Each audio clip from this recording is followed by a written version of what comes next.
Okay, so, okay, so, okay, so, I'm just filming here because it's quiet, because today's the day off for, the work patrol control, human mind control system that's, operates in the suburb of Leichhardt, in the inner west region of Sydney, which is like a combined community collaborative Android human control effort, where most of the population is a different type of human. And at the very least, they are part of those beings' program. So in other words, we can all be seduced and impressed by artificial intelligence because it reads your human mind, because transhumanism is real, it's now, it's taking place on many individual, isolated,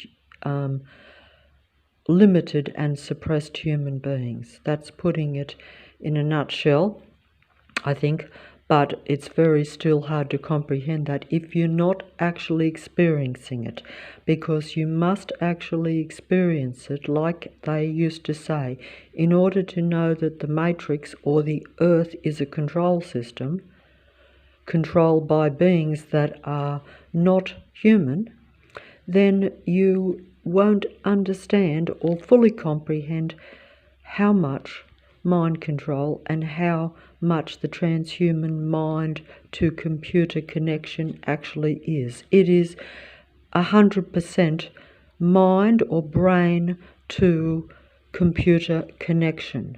That's what transhumanism, that is exactly what is taking place. It's just that those that are aware of it are those that are the most suppressed and limited. So therefore, like if you live in the inner west section of the city of Sydney, in the country of Australia, if you're a human being, you will be either openly, consciously patrolled, tracked, surveilled, and completely kept under their control through a complete sight and sound program that is directed against your senses. That's through the use of excessive patrolling, excessive use of light and sound. When I say light, I mean like bright lights, anything that takes your attention so that you can't function and you can't think, and excessive noise.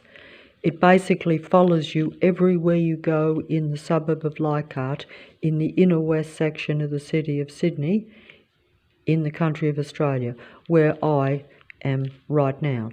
But today I'm making this video just to keep it going, because today is the day off for the home sound suppression, because they have to pretend that they're real workmen. So they can't put the same sound into your place 7 days a week. It has to be, within the community laws of the city, or the inner west section of the city of Sydney, because that's actually how all the workforce operates. They're actually a workforce, a civilian workforce that is really an army workforce, because they're actually camouflaging the reality that they have a duality purpose with all the work they do. So in other words, when they do any construction, it's always at a given time, it's always at a given place, it's always to be surrounding and suppressing an individual isolated human being. Because really this is like a human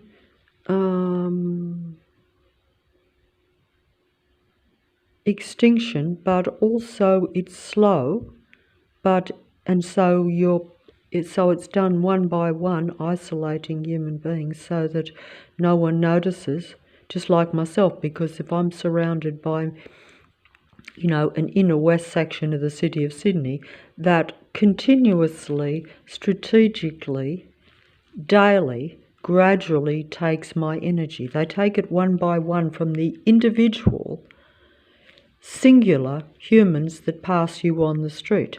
Also, the singular vehicles that come and pull in and out of you everywhere you go, that surround your sight and your sound with excessive noise. The cars that sit and park with their bright headlights in your eyes, with their engines running in an apparently green area where they're supposed to be worried about pollution. But wherever I go, I'm inundated with excessive use of technology and excessive pollution, excessive surveillance, excessive patrolling, excessive sound always in my ears. In fact, this sound and sight show, because it is stall staged and set up around human beings. Some people call this spiritual warfare, because that's exactly what it is, because it takes the spirit and the high vibration from a real human being. The androids don't have this high vibration, so they basically can take it by force, extract it from you if you're a human being. That's the end game, as they say. But they tell you what they're doing. They tell you what they're doing. They tell you what they are. They tell you exactly what they're doing. They tell you exactly what they are every day. I hope that I can film this. I hope that I can show it, because that's like the first Tesla female humanoid. And that is a partner for another humanoid. One looks a bit more artificial than the other. One looks more artificial. This one looks very human. This one is a world player demigod of the Matrix. A world-class, world stage player. And that is his new female Telsa humanoid. But in reality, that one would probably look even more real. But as you can see, they're basically showing you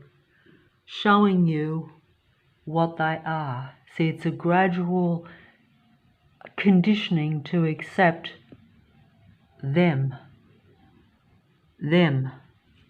because that's an open Telsa.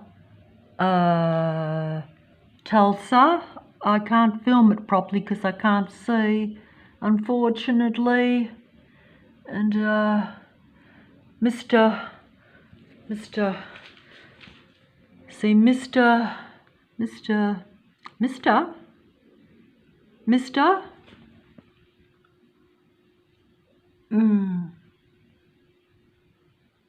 Am I filming this right? No, I'm not. And this is the same gentleman, the same demigod, androgyne android that actually openly warns against artificial intelligence. They're actually warning you about themselves in a way, aren't they? Am I showing this correctly? I don't think so. I can't see what I'm filming. I can't see what I'm filming. I can't see what I'm filming, whether it's clear or not, because I've got it on myself. So unfortunately, I can't really see,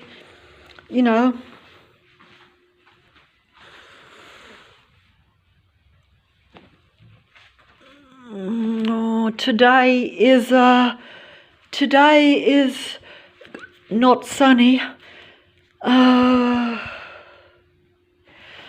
And today's not sunny. I'll go over here. Today's not sunny. And I just thought that I would film while there is dead silence, which is very unusual and very strange.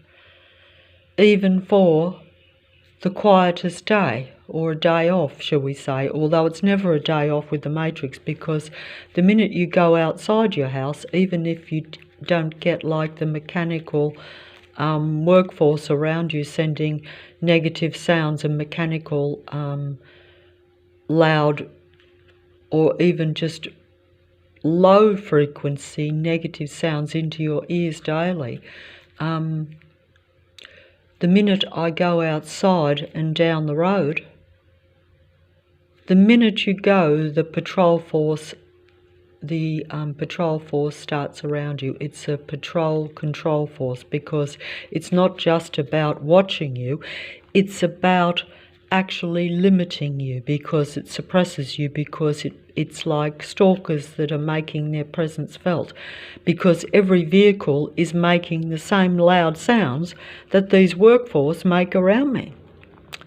So you've never got a pleasant environment to even just go down the road to pick up your normal food, clothing and shelter, in other words, or to provide for what are your basic essentials, because we're always told that food, clothing and shelter are your basic essentials. So you don't have a safe shelter because they surround you and they're watching and surveilling you and studying you and imitating what it is to be human so that they can appear to be real, and you are suppressed and limited, so you're not actually as real or as high vibration as what you normally would be if they weren't patrolling and limiting you and driving you into a different mental state by their excessive use of their sight and sound program against you. In other words, if I didn't see excessively bright headlights in my eyes from the vehicles on the street and even on the road, not just at night when they're excessively high-beamed headlights and the cars and the vehicles all have more lights on them than what is necessary, and they're flashing them at you in a strategic program around you. In other words, it always looks as though they're turning a corner. So they've got their bright blinking lights, but that's only when you look. That's how you know it's a human mind control matrix, where they've got the human transhuman connection to your brain, because otherwise, even if they were just stalking patrollers that were like, psychopathic army operatives that are working for the powers that be, and Lucifer's matrix, basically you would still have this oppressive patrol system, but it wouldn't be as finely tuned. It wouldn't be to where everywhere you look in the blink of an eye, to where in a split second, if I try to look anywhere away from the bright flickering lights of a nighttime on the cars or the vehicles, I can't find a place where I'm not being gaslighted by excessively bright lights. And if they aren't doing that, then they're making the excessively loud sound with the vehicles. It's usually both. So it's a very difficult reality to try to live in. And the whole purpose of being a human being is that you're meant to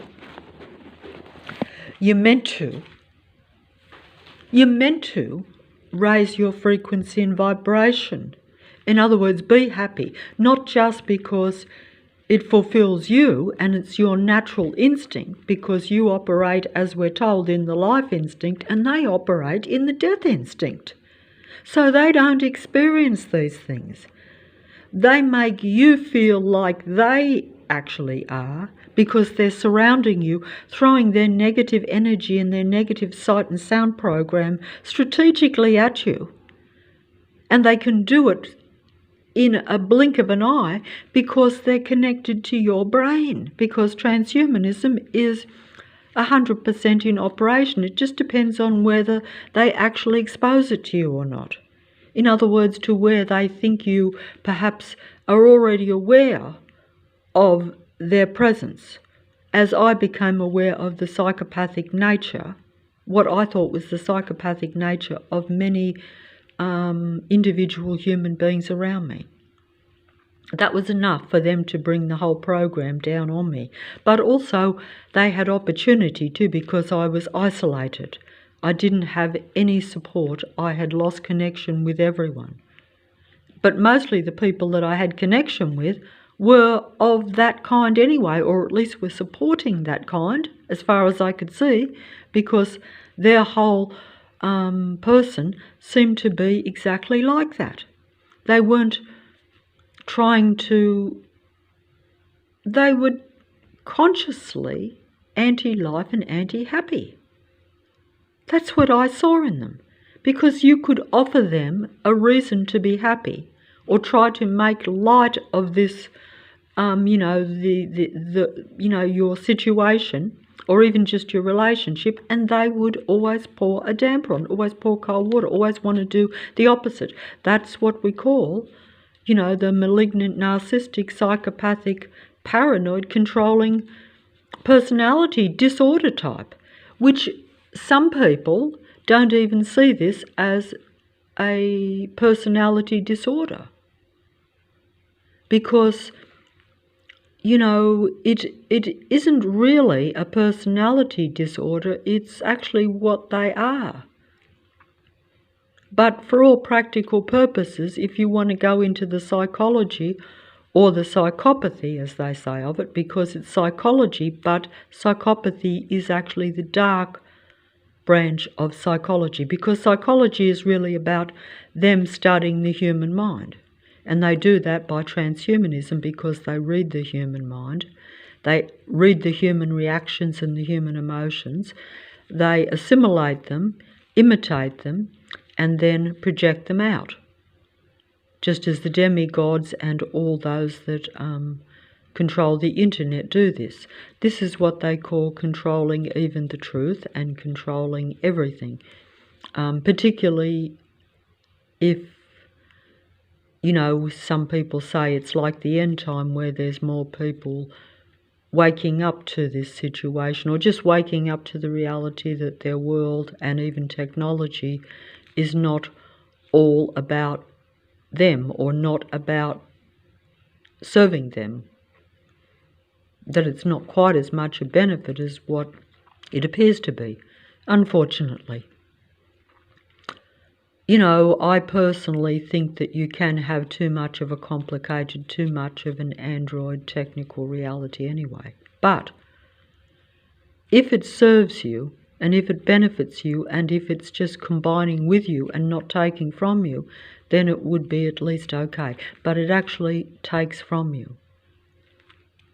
And it actually consciously wants to take from you. That's why it takes from you, imitates you, and then sends this suppression local campaign around you to suppress you. This is what I know, because this is the reality for me.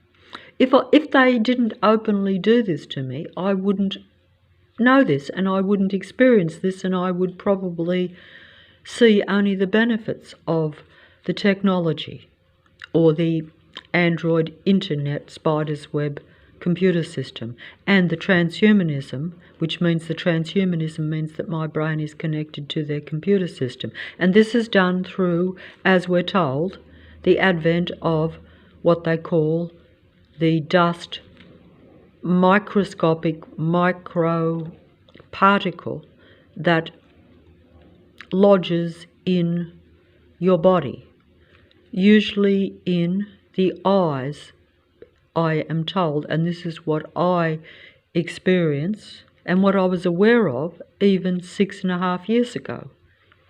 But I wasn't consciously aware of it. I was aware that there was something in my eyes. I was aware that there was something in my eyes. A light, which you can actually see, and it's not a round normal shape though, but you'd have to look at it very close. But I observed it when I looked in the mirror, and I thought, that's funny, that wasn't there before. That's because I don't think they'd activated it. It was put into my eyes when I was 25 years old. And I'm not going to say how long ago that was, but it's many decades, many. 25 years old, and I experienced extreme eye pain and irritation for many, many years after it was put in there. And it was put in there because I was made temporarily blind by bizarre situations which I couldn't even fathom out even years later. I'm like, how did I go blind for no reason? And then, of course, I had to go to a medical eye doctor to restore my sight. And then there was, medical intervention where the so-called microchip is placed in your eye. And I must have found it very irritating, and they must have done damage for years later because I had recurrent pain and what you'd call where I could hardly keep my eyes open without great discomfort. In fact, I always had to keep my eyes closed for about, more than 12, sometimes up to 24 hours almost, in order to restore my complete sight. But then it would be restored completely as though there was nothing wrong, and then it would recur again maybe a few months later, sometimes longer. But this went on for about 10 years, and then finally it stopped. But I was actually forced to check it out at one point, not because I wanted to, but because, at the time, I won't go into that anyway because it's not relevant, but either way, once again, they basically told me nothing. The medical and the hospital told me nothing and basically dismissed me and sent me home and said, we don't know what's wrong, but we do see that your eyes are very badly scarred, but we don't understand why you would have a recurrent condition. But of course I didn't overly worry about it because as time went on, the recurrent condition became, much more far between, and eventually it stopped. So, and then many decades later, they activated that what you'd call a microscopic particle, which is essentially a transmitter of all my thoughts, all my ideas, all my emotions and everything that is me onto the internet, to the demigods and to the android beings around. And then they're surrounding you too, so they're aware of everything.